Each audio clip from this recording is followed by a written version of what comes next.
In this week's video, we are going to discuss something that's asked to almost all converts that comes from a Christian background. And that is, how can you reject Jesus?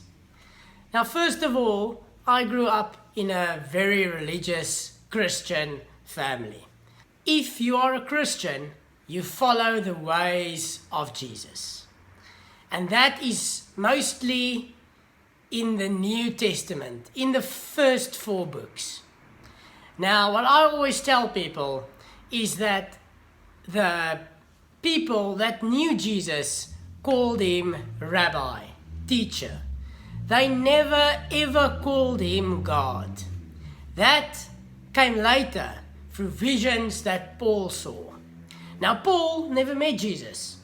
He says he saw him in a dream or in visions, but he never actually met Jesus.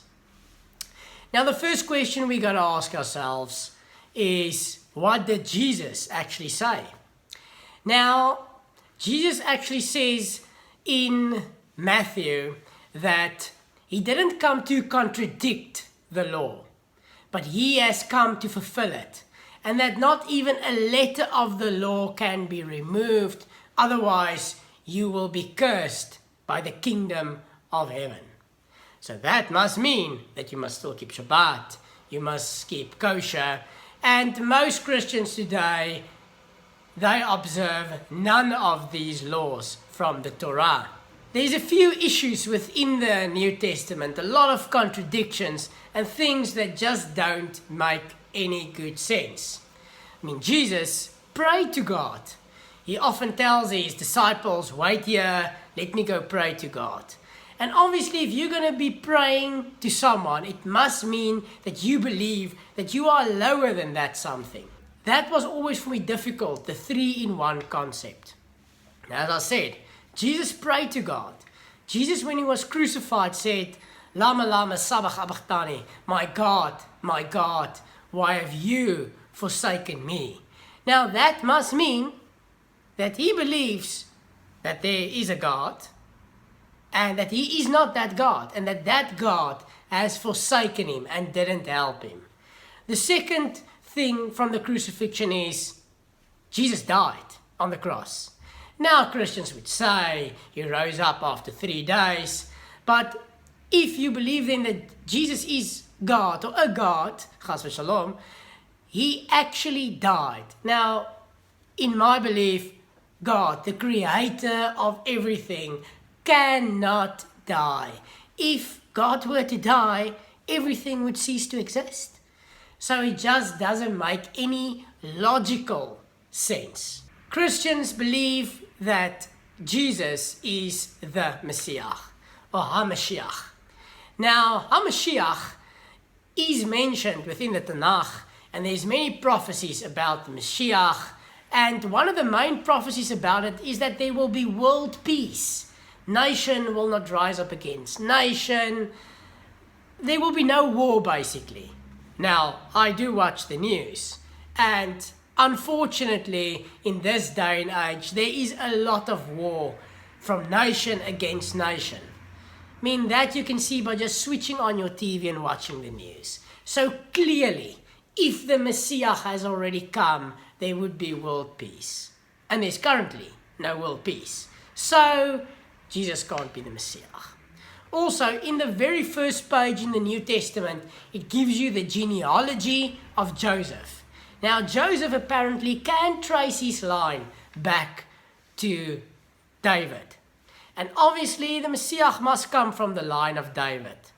Now, any Christian would tell you that Jesus' birth was miraculous, that there was no seed from Joseph. So there was no seed of Joseph, so the child is not from the line of Joseph. Now, many Christians say, yeah, but Joseph adopted Jesus, so he can still be the Messiah. Now, that is just not true. A good example would be if a Cohen adopts a child, a male child. This boy has the surname Cohen, but he cannot perform the rights that the Cohen has. he cannot do Birkat Kohanim because he's an adopted child. That is the easiest way to prove that Jesus was not the Messiah, is that he can't trace his line back to Joseph. The whole thing is, did Jesus actually exist? There is actually within the Talmud things about Jesus is called Yeshua, which means salvation, that he did exist. He was a Jew, he was in yeshiva, he was making some comments about the ladies, and he was then kicked out of the yeshiva, but he lived as a Jew. He practiced Judaism. He had a few different views, like many Jews these days have, but he was a Jew and he died as a Jew. He's most definitely not God. He's not God in the flesh. And there's a few interesting channels that you can watch to learn more about this.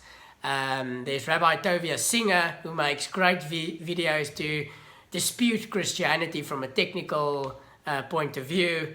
There's also one video that I really enjoyed, which is from Rabbi Gutman, and he gives an answer to a pastor, where the pastor asks him a few questions.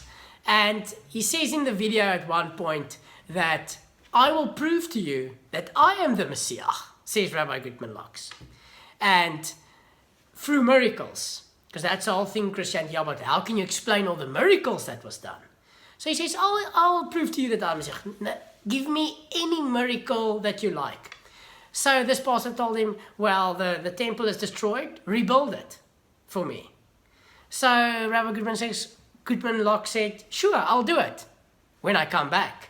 Because that is the answer that all Christians will give you, is that, yes, Jesus didn't fulfill all the prophecies about our Messiah, but he will do it when he comes back.